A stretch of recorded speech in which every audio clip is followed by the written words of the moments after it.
Kejadian ini terjadi ketika aku sedang melaksanakan kegiatan ospek di kampusku. Aku Arif. Sekarang aku berkuliah di salah satu perguruan tinggi swasta di Bandung. Sebuah perguruan tinggi swasta yang letaknya berada di daerah Lengkung Batu. Dan karena aku bertugas sebagai ketua panitia dan ospek itu, otomatis aku harus banyak menghabiskan waktuku di kampus. Dimulai dari mengatur acara sampai mendekorasi ruangan-ruangan yang akan dijadikan tempat ospek berlangsung.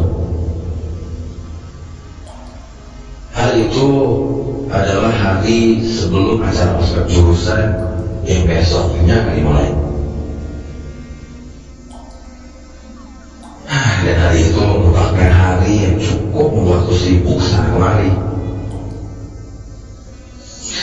Dan karena malam harinya semua panitia wajib menginap di kampus, sore harinya aku memutuskan untuk pulang ke kosan di daerah Taipan yang mungkin jaraknya tidak terlalu jauh dari kampus tadi.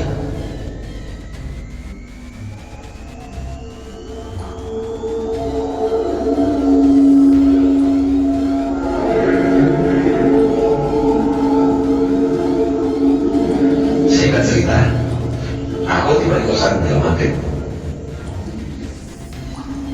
Dan karena terlalu lelah saat di kampus, aku mencoba untuk beristirahat sejenak. Lumayan lama juga nih. Setelah makan dan mandi, aku pun memutuskan untuk merebahkan diri sejenak di kasur buku sambil menonton acara TV. Dan tanpa aku sadari, mataku pun mengantuk dan mulai terpejam.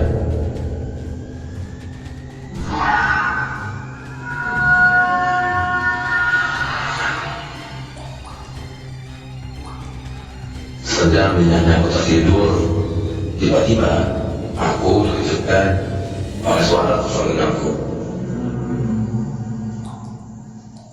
Duh, mati gua. Ini jam berapa nih? Hah? Udah jam 2. Astaga, gua ketiduran. Kenapa lagi nih gua?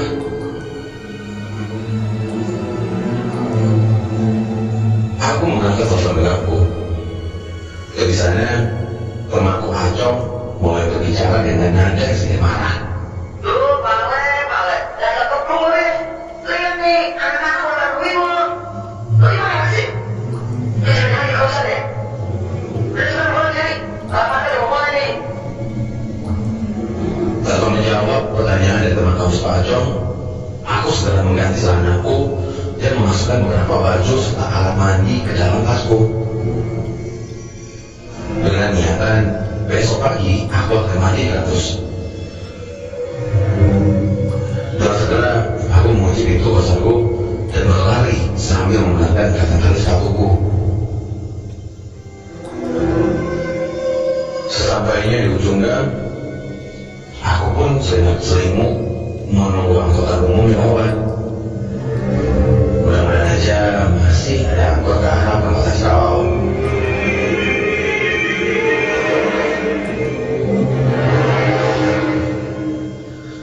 Biasanya angkot-angkot jam segini suka potong jalan. Jadi aku nggak usah repot-repot naik turun dan nunggu lama kendaraan ke arah kampusku.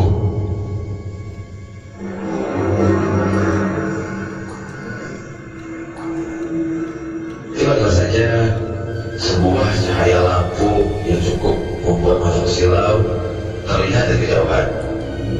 Dan alhamdulillah ada juga angkot. Dan tanpa berpikir panjang, aku pun langsung mengajukan tunjukku. Dan angkutan itu pun berhenti tempat di depanku.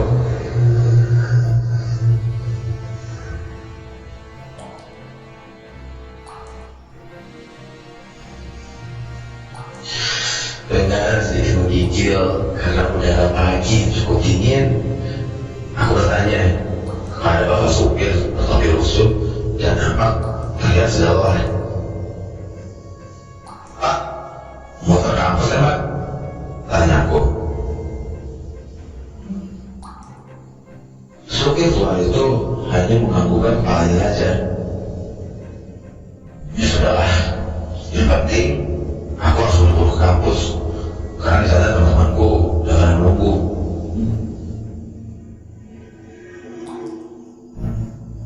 Di dalam angkot di keluar dari gua itu, aku mengambil posisi tepat di sebelah pintu keluar agar aku bisa sedikit merokok sambil menikmati perjalanan yang dingin ini.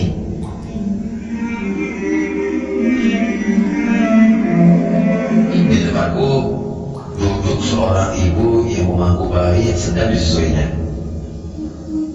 Ibu-ibu itu nampak sudah sangat tua, dengan selendang bercorak batik yang ia gunakan untuk menggendong bayinya,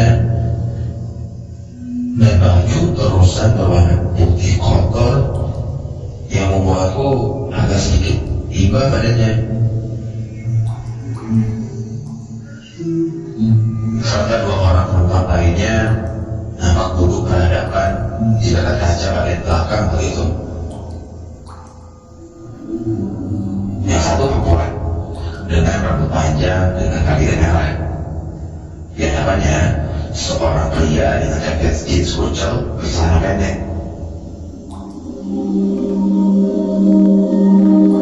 Mereka berdua tampak sedang seru membicarakan sesuatu.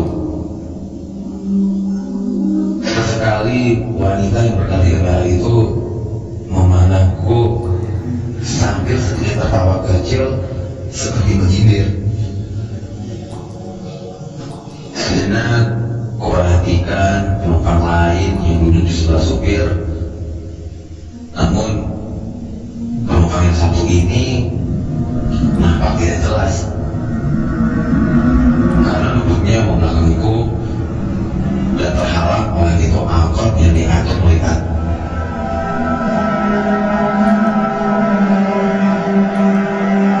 Aku menikmati perjalanan pagi itu. Namun sedikit risih juga sih, karena pasangan yang di pojok itu tertawa-tawa nggak jelas sambil melihat ke arahku. Ketika aku melihat mereka mentertawakan seolah-olah ada yang aneh pada diriku. Dan sayup-sayup pembicaraan mereka seperti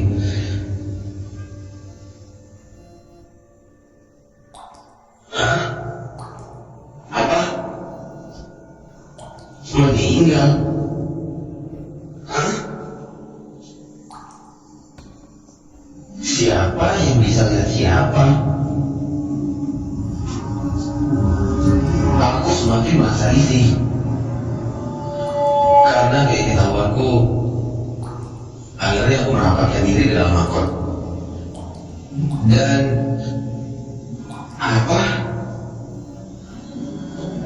Mereka berbicara seolah-olah mereka ini adalah orang yang baru saja meninggal.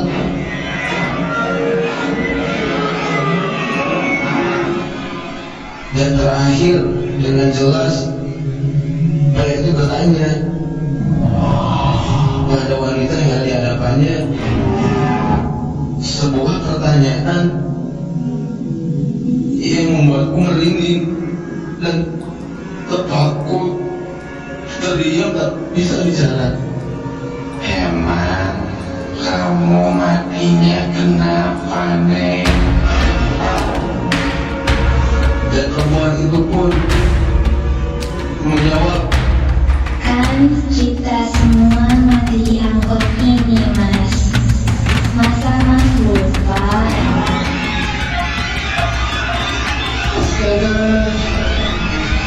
obrolan itu membuatku semakin ingin melihat ke arah mereka.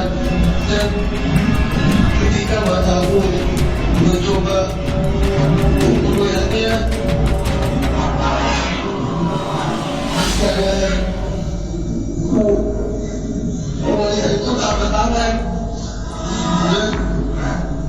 matanya pelan-pelan mengeluarkan darah.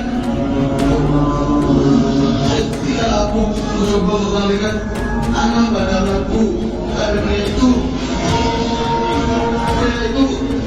hanya memiliki muka sebelah dan sebelah mukanya lagi hancur ya Rahman. Dan ternyata yang memutus dari wajahnya. Dengan spontan aku berteriak, gini. Tapi kenapa angkot ini terus saja maju dan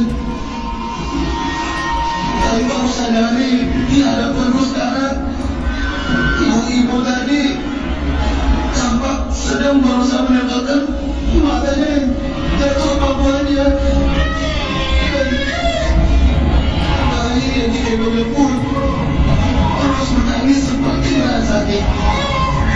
Ternyata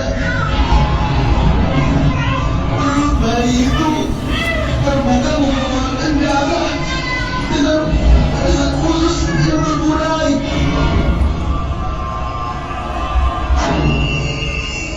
Sontak aku sudah berdiri setelah menunduk dan menepuk pundak masuk tua itu. Tapi ya Tuhan, apa yang buat ini nyata. Ketika aku menepuk pundak supir itu, tiba-tiba saja kepala supir itu kepalanya terlepas dan jatuh mengenai tangan dan aku yang masih memegang pundak supir itu. Dan aku berteriak tangis-tangis sambil membuat rumah angkot yang sedang melaju. Sambil perhatikan abang itu telah menghilang tanpa bekas.